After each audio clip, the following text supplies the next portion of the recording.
لله رب العالمين الحمد لله الذي هدانا لهذا وما كنا لنهتدي لولا أن هدانا الله لقد جاءت رسل ربنا بالحق الصلاة والسلام والتحية والإكرام على سيد أشرف الأنبياء والمرسلين خاتم النبيين طه وياسين شفيع المذنبين إمام الحرمين والقبلتين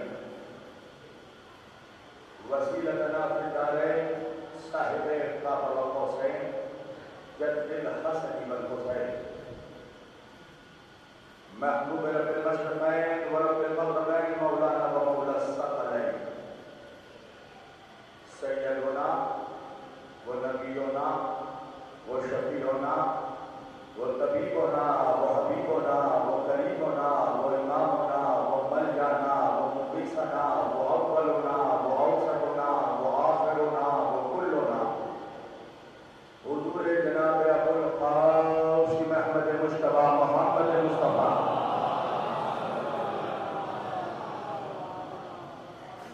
وأهل بيته الطيبين الطاهرين المعصومين المظلومين المنتخبين المنتجبين الغر الميامين وأصحابه المتقين المنتصبين المنتجبين ولعنة الله على أعدائهم أجمعين من يومنا هذا إلى قيام يوم الدين أما بعد فقد قال الله تعالى في القرآن الحميد والمحكم كتابه المجيد وقوله الحق بسم الله الرحمن الرحيم يوم ندعو كل أناس بإمامهم صدق الله المولانا العلي العظيم وبلغنا رسوله النبي الأمين الكريم ونحن على ذلك لمن الشاهدين والشاكرين والحمد لله رب العالمين ایک بار دیگر درود پڑھے سب مل کر محمد و آل محمد